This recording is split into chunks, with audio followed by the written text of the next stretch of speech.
Oh my god, guys, I'm back. It is February 2019, and I didn't post for a month on both YouTube channels. So here I am, returning to you with a little update and some new merch. Manifest your life. So I had mentioned, if you follow me on Instagram, that I was creating an official merch store. I was getting new merch and some new fun things. And so this is one of the things. I'm going to show you everything right now. And the link to my new shop is below. Everything is eco-friendly, sustainable, recycled, or organic. So all the details are in the shop. But I'm working with a partner called Influence for Impact, and they've managed to acquire all of these suppliers and things. So they're using plant-based inks, recycled plastic bottles for fabric, or hemp, or organic cotton, or recycled cotton. So I tried to pick stuff that I liked, that I thought made sense. But anyways, basically you don't have to feel bad about ordering any of this merchandise. They're even shipping it in a recycled plastic little package without any excess wrapping. Everything is completely like cool. Crossed my T's, dotted my I's. And what else? We're shipping internationally, obviously. It's going to be easy. I'm not fulfilling the orders anymore. When I did merch before, I was doing it myself and it was too expensive and it was a nightmare to have to ship everything myself. So I found these really great partners and I'm so excited to be launching this shirt specifically. This shirt is so exciting.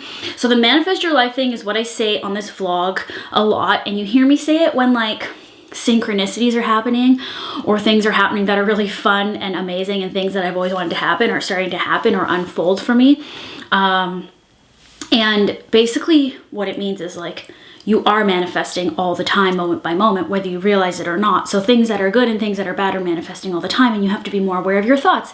I talk about this all the time. And so this is more of a reminder to like notice when you're doing it deliberately and to continue doing it deliberately so that you create and craft the life that you want, not just letting life happen to you, but you are happening to life. And so that is what I believe and know to be true based on everything I've experienced in my 36 years on this planet Earth. So I hope you like this and I hope you get it. Now I am wearing a medium and it's tight. It is a little crop tee. I mean, I think medium is good for me, but if you want it a little bit looser, you're gonna have to go a size up. So anyways, here's the rest of the merch. I've got a new Hot for Food tee.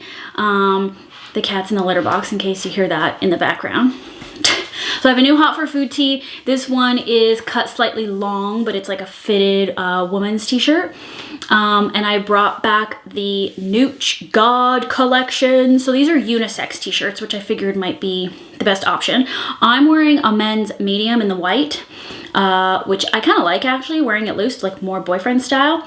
And then I also have the black version, and this is a large. This is a little bit too big for me, so this is definitely not my size, but check the sizing charts online. I mean, you could wear it as a dress if you're 5'0" like I am. Yeah, and then I also brought back a new tote. So this is an oversized Hot for Food tote, a little different than the other one. The other ones are completely sold out. They're never coming back.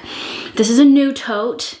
So I think it's organic cotton. Anyway, all the product details are on the shop, so just go check. Like I said, it's a mixtures of different fabrics and we'll explain it all in the shop details. So I hope you like it. I'm so excited. We're going to be able to launch new items quarterly throughout the year, so stay tuned for more stuff.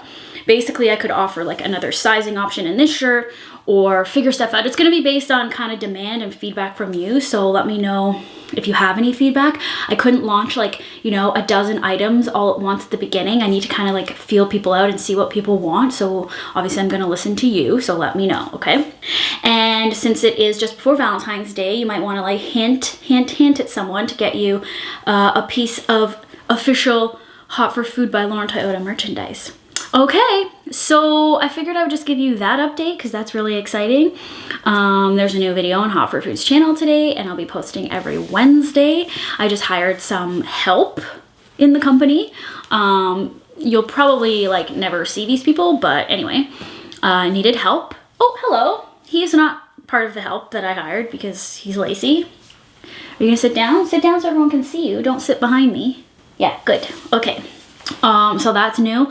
Also announced the Bali Retreat, which is completely sold out. We had over 100 submissions and applications within the first day, which is crazy because truly, I just didn't think people would be so hungry to come on something like this. I was just really taking a chance. It was something I wanted to do. My really good friend, Amanda, runs the Getaway Co. So we collaborated on this together because we know each other. And the reason I wanted to do it is because I had been approached by other travel companies to do stuff like this, but I didn't know them, I didn't trust them, I had no experience. So it was like kind of weird for me to do it. Whereas this whole opportunity with Amanda and the Getaway Co., essentially our brainstorming and collaboration and basically just our fun desire to want to go to Bali together turned into her starting her own company called the Getaway Co., which we came up with like at lunch one day. And we planned this whole thing in our heads and we were just like, okay, let's just do it. And then it all just came together. And that is what Manifest Your Life is all about, is you basically have an idea, you plant the seed, and then you don't even realize because you completely let go and forget about the thing that you wanted, and then all of a sudden it appears right before your eyes. So that's what the Live with Purpose retreat with the Getaway Co. is really all about. Is like this whole crazy experience that I've had, I mean my whole life, but definitely like I would say more momentum and definitely more amplified being, I guess, this entrepreneur and like working in the digital space has kind of all culminated to the fact that like me sharing has resulted in people I guess understanding ideas and things that I share and then implementing it into their own lives and then seeing these drastic manifestations and all this momentum. And I've heard stories time and time again, especially on the book tour, of people doing this. And I just thought doing a retreat in a magical, tropical, amazing location and kind of like honing in and like focusing in with a group of people, sharing even like the stuff I share on YouTube, but just sharing in a more intimate space is going to have this crazy ripple effect. And I'm so excited that we're doing this retreat. I'm talking really fast because I'm so excited. So anyways, that's happening in June. Based on the feedback and the response, I've already pretty much put it out into the universe that I'm going to do a second one in February 2020. After I submit my second cookbook manuscript. So I haven't inked the actual publishing deal, but the publisher has given me an offer. So I'm doing a second cookbook. I have to start working on it now. I have 1 year to hand in the manuscript. So I've been plotting, obviously, ideas and thinking about things, and I kind of know the concept already, which I won't talk about. But now you can spend the next 2 years listening to me talk about how I have another cookbook coming out, the way you listened to me talk about my first one for 2 years. And that really amped up excitement about it. So I'm definitely not going to keep it a secret. I figured I might as well tell you now. So, you know, save your money for February 2021, which is when the book comes out. It's crazy. So it's February 2019. I hand in the manuscript in a year, and then we launch the book in another year. So it'll probably come out around the same time that this one did in 2018, but in 2021. So that's also happening. I wanted to talk about VIPASSANA, the VIPASSANA meditation course that I went to in January when I took 10 full days to go to this place, which is in Egbert, just outside of Barrie. And there are Vipassana centers all around the world. So if you're interested, after I talk about this, if you want to kind of look into doing it yourself, you have to do a 10-day silent meditation course where you meditate between 10 and 11 hours every single day, and you don't talk, and you lock your phone away, and you don't read or write or anything. And that sounds intense and crazy perhaps, or maybe it sounds intriguing to some of you. To me, it sounded intriguing. I had been hearing about it for a few years, and finally the time came where it made sense for me to go. And I actually went with Natalie and our friend Lorena. The three of us are like BFFs. We started meditating together at the same time in 2013, and we've been on this kind of spiritual path, spiritual journey together. So it was really important for us. Well, it all kind of happened organically and very spontaneously and impulsively that we decided we were going to apply. Because when we talked about going to Vipassana, Nat said she wanted to go for her birthday and then hadn't even looked at the schedule. And then there happened to be a 10-day course happening right around her birthday on the same time. And then the next day was the day that the applications opened. And this stuff you have to apply like 6 months in advance because it gets booked up so quickly. So it was all, again, synchronistic. Manifest your life for it to happen in January. So we went and did that. And how am I going to explain this? The other weird thing is that I had met up with James Aspie, who you saw on my Hot for Food channel, in December, and we shot the last video of 2018 together. And we happened to do a what I eat for this channel. And he told me he had been to 8 VIPASSANA courses. And I thought, how weird is it that I'm meeting this guy from halfway around the world in Australia, who's a vegan, who I invited to come on my channel to talk about veganism and activism. And turns out he's been to 8 VIPASSANA courses and I'm just about to go on a VIPASSANA course. I thought that was strange. I mean, synchronistic and amazing and manifest your lifestyles. But anyway, so he gave me some reference points for it, but I still didn't really know exactly what I was doing when I got there. I don't think anyone really did. There were people who had done courses before who were there, so they knew. But we went in blind. And so basically I'll tell you the concept or the practice. And I'm not suggesting you do this on your own and just start doing it. I think anyone who's sort of on this path of mindfulness, wellness, spirituality, meditation, wanting to know more, wanting to discover who they are, wanting to be super self-aware, want to vibrate at a higher level, like, should definitely do one of these courses. So I went the first day. They integrate you, they do an orientation, and then that night at like 7 p.m. is when what they call noble silence begins. So you don't talk. And I had I had my own room, thank goodness, because I feel like that was like a saving thing for this whole thing. There's certain rooms where you just share and there's like a curtain blocking the 2 beds and it's very close and intimate and it would not have helped my experience. So I would say, like, I was kind of looking forward to, actually I was really looking forward to not talking, because I guess obviously my whole life I spend talking. So I was really looking forward to being quiet. What I didn't realize is how much meditation I was going to be doing. I thought maybe 4 to 6 hours. It ends up being between 10 and 11 hours a day. And they slowly teach you the technique. And then at the end of each day, there's like day 0, day 1, all the way to day 10. And then day 11 is sort of like an integrative talking day where you get to talk again and talk about your experience. And then you go home the next morning. So after, they really ease you into the technique, and it just starts with being aware of your breath. And it gradually works its way into being aware of body sensations. And when I say body sensations, I'm aware of my body sensations all of the time. This was the funny thing about learning this technique, is that I'm so sensitive and I am so aware of what's going on in my body, but I often am very like spazzy about it, and I think something's wrong with me and I'm trying to fix things instead of just actually being present to the sensations and observing them arise and pass and arise and pass. So the teaching is Buddha's teaching. What Buddha taught thousands and thousands of years ago is Vipassana. And the idea is that, our suffering in life, in this lifetime, in our lifetimes, occur because we are craving because we have craving and aversion. We're not neutral. Like, we either crave something and cling and attach, or we have aversion, like, I don't like that, and that's still attachment in some way.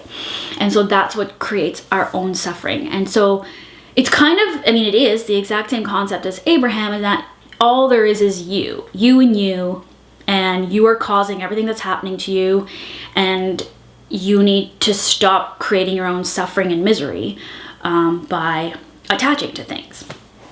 So that's what you learn. They say you are here to observe the reality of the present moment through the framework of the physical body. And I've read Power of Now by Eckhart Tolle, and I've read Seat of the Soul, and I've read all kinds of like spiritual books.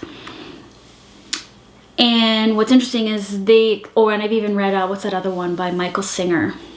Anyway, I read that one, and everyone's talking about the same thing, but I really feel like the way this Vipassana technique is explained, and the guru, Goenka, who brought this technique from the East from Burma to the West, I think in the 60s or 70s, the way he explains it is just very simple and logical. It's also very scientific, because they start getting into the explanation, and once you start feeling it in your physical body, it makes sense, but they start to take you to the place about midway through the teaching, talking about how the body is obviously just subatomic particles. And while we think we're like this solid physical body, or like this table, or like this couch is like a solid thing, permanent thing, it's actually an impermanent thing. And that all matter is just subatomic particles interacting with each other. And So in the framework of the physical body, like any feeling that you have is temporary because everything is impermanent and in constant flow and flux and change. And so in which case, why are you attaching or craving a sensation or having an aversion toward a painful sensation, let's say, when it's just going to pass anyways? And the coolest part is that when you're doing the meditation, you're doing it for at least 1 to 2 hours at a time, pretty much without moving and in complete silence. You do start feeling at the subatomic level, your body becoming wavelengths of energy down to like the minuscule littlest pieces of your body and skin. And you start feeling what feels like pain at the beginning, like from sitting cross-legged or sitting however you're sitting. You feel those sensations come up and pass and dissolve and arise again and then dissolve. And you just start physically experiencing this thing that they're talking about that's happening constantly all around us, not only within us, but around us. And it all just kind of starts to make sense. And you kind of have, I did have like a pretty profound experience with this whole thing. Obviously it was really hard and I fucking hated a lot of it at the beginning for sure. I was just like, what am I fucking doing? My thoughts were just like insane and I was like purging my mind. And that's what they said even before it was starting to happen, before they even said this, but like they're like, you're here to purge your mind. And that is what was happening. Like the subconscious was just like word vomiting, thought vomiting, like the most horrendous things that I won't even get into, but it was happening to everyone, I'm sure, at some level. And you just start to observe really like this part of you, this really like dark part of you. And you end up realizing that that's kind of going on in your head all day, every day, but we're so distracted by stuff that we don't even get to see the depths of the mind like that. And so that is what I found to be not only the hardest part of it, but the most beneficial part of it is I got to see how much garbage is going on in my head all of the time that I'm pretty much not even aware of. And that is helpful. And I just think nothing I've ever done has gone this deep and to this depth of level within the body and the mind. And that's the thing, is it's all focused on your own body and mind. It's about nothing outside of you. You're not ever told or encouraged to, like, I guess, and this is, I guess, maybe how I learned how to meditate and have even talked about meditating, is more about like trying to pull the energy of the universe in. But this is more focused on the fact that you are of the same material as the universe, which we know in theory, but you don't really know till you truly experience it, I think, at this deep level. And so it's about observing that same energy of the universe that's contained within the framework of the body. And that is like kind of mind-blowing. And they keep saying over and over, it's like you can talk about all this stuff all day long, but you're not really going to get it. It's not going to embed. It's not going to be planted in the same way as it is if you experience it through this technique. And that I wholeheartedly believe, because I haven't had an experience like this before. And when do you ever have that amount of time consistently to really observe yourself and your thoughts and your mind and your sensations and your emotions? You don't. Like, we are just, even though if I meditate for 20 minutes a day, it might put me on a pretty good momentum for the day, but like, it comes nowhere close to like what I was able to sort of observe and realize during this 10-day thing. So I thought I would come back not really like having such a profound experience, and I thought it would be more like, oh, I did that and whatever. But I actually came back and I was very much changed, and it's taken me a while. When I'm recording this now, it's been about 2 weeks since I've been back. And I will say the sort of calm or easiness or neutrality that I had when I came back lasted about a week, where like certain little things didn't bother me like the way they normally were before I left, like the noise in this apartment from upstairs, or like just like honestly stupid little things, but they actually caused me to get really angry. So that stuff hasn't been bothering me, but I'm noticing it's starting to creep back just in the last few days. And that's because I came back all gung-ho about practicing Vipassana morning and night for 1 hour in the morning and 1 hour at night. And I haven't been able to do it once. I try, I sit, I do it, but it lasts between 20 and 30 minutes. And I cannot sit any longer than that for some reason. Something knocks me out of it. I noticed when I came back, I could feel this like buzz like 100 times more than I felt it normally. Like I feel like opened myself up to the point where I was just energy, and then I was just feeling like the energy of everything else, and it was like quite jarring and very upsetting. Not upsetting because I wasn't having those like extreme like I guess emotions when I came back. I felt very like easy, and everything was sort of just like happening and then flowing off of me, like it wasn't affecting me the way it normally would or agitating me. And anyways, that's slowly been starting to creep back, and I guess it's just because I'm not practicing nearly as much as I was for those 10 days straight. And so I've been getting frustrated by that because I thought, you know, it only takes 2 to 3 weeks to break a habit. So I thought doing 10 days might instill a new habit of actually being able to meditate for longer and practicing this technique deliberately every day, and it just hasn't been possible. Like I've still meditated, but I've done like my Abraham stuff, listening to Abraham, or I've done other things in combination with Vipassana, and they say you're not supposed to do that. Like they try to make it like you have to do this technique and it's about the purity of it and not mixing it with other stuff, which I don't know if I totally agree with, and I don't know if that's totally realistic. But anyway, I'm just not doing the 1 hour, the 2 hour, it's actually 2 hours a day, 1 hour in the morning, 1 hour in the evening, and I don't really know why. And at first I was super judgy and like putting pressure on myself that I somehow had to do this thing. And it's like, look, this 10-day course that I went and did is like the tiniest little step in the direction of like, I guess, being able to not have attachment or craving and aversion. Do I think I'm going to become enlightened in that way and never do that? Absolutely not. That's never going to happen to anyone. But it's about doing it as much as possible throughout your day, and then also being easy on yourself and not judging yourself and not attaching to the criticism and the pressure, because that's also the same thing. That's also not being, I'm saying neutral, but they say equanimous, or having equanimity, meaning a balanced mind about everything. And I basically have realized I don't have a balanced mind at all. No one really does. And I think there are moments when I do. And there are moments when you probably do. But it's just like to have those gaps be more consistent, where you're more balanced, having that last longer and longer, I suppose is like a desire or a goal. But like, you know, we're also just human. I've also been like a little bit confused since coming back, because while it is in essence the same message that is being delivered in different ways and different packages, everyone's saying the same thing. Like in the spiritual advice realm, everyone is saying the same thing. They're all receiving or channeling the same information, right? Buddha was receiving this information from the universe. So it's all the same. It's just being, you know, interpreted slightly differently with maybe certain different words and whatnot. So what I've realized is like, it's all the same. And then how am I supposed to make it work for me? And I've come to just realize that I'm just like super hard on myself, and I somehow have this whole like, I guess, spiritual path. I've noticed just since coming back from this course, I've assessed it, and I'm kind of realized that I'm becoming like, you know how we talk about like orthorexia with like healthy eating?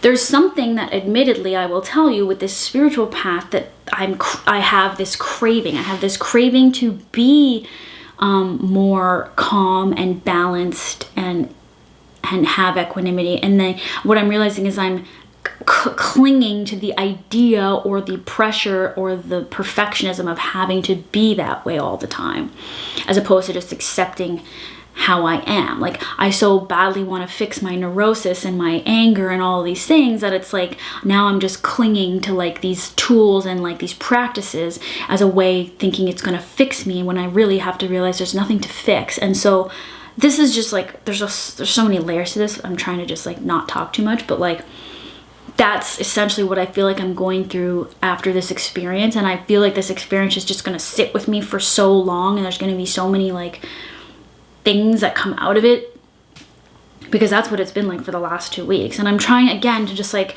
it's just weird to do something like that and then have to come back and like just go back to regular life, like doing things and like accomplishing things and creating things and like getting hung up on like things that don't truly really matter. But at the same time, I can justify that they do matter, because I feel like what I am doing and what I am putting into the world is like part of an offering of like something bigger. I'm not, and like I'm part of that, like lots of people are doing that. I'm just saying what it is that I'm offering and putting into the world does matter. I've just noticed now with this whole conversation about clinging and craving and aversion that I'm like clinging and craving and attaching to the kind of like light end of that spectrum, like the positive outcome of that spectrum by doing things like what I do and how it can have a ripple effect. Anyway, I don't even know if I'm making sense at this point. Okay, so anyways, that's generally my my discourse on my Vipassana meditation experience. I think I forgot to mention this, but at the end of each day, Goenka there would be video discourses we would watch where Goenka, the guru guy, I don't think he calls himself a guru, but he's the teacher. He's since passed away, but he's the one that brought this technique to the West. He had videotaped like discourses, like little conferences or summaries of like what it is you learned that day, and he would tell stories from like the time of Buddha. And anyway, it would just be like more of like it'd be like watching a TV show for 1 hour every day. So there was some communication, and they would just be wrapping up kind of what it is you learned that day, and then you'd move on to like the next layer of the technique the next day, and then you'd have another discourse. And it was helpful to have that explanation, I guess, or the theory part, and then the practical part of actually doing the work. So I highly recommend doing it, even though you can tell I'm maybe a bit of a clusterfuck now because I'm like, what does it all mean? But it's good. I think it's just evolution, and I think it's just adding to my whole experience. Knowing this technique adds to my whole experience as someone who meditates and all of that stuff. But I guess there's nothing else I can say. There's no like conclusive statement about it because I'm still like unpacking it all. So, that was a lot of talking. I haven't talked that much since last year. Okay, so what do I have coming up? I have a what I ate in a day next week, and I have my vlog with Timmy from Las Vegas from right around Christmas still to put out. So I'm going to try to keep posting every Wednesday here, and of course every Wednesday on Hot for Food. So go follow on YouTube and Instagram at Lauren Toyota at Hot for Food. Check out the merch. The link is below. I'm so excited, and please share photos if you get anything and you're wearing it and modeling it and showing it off. I want to see those pictures, and I'll share them on my Instagram. Okay. Nicky Nico. Okay, we're leaving now. We're going now. Oh, he's so cute. He's so cute. Okay, bye. Thank you for listening.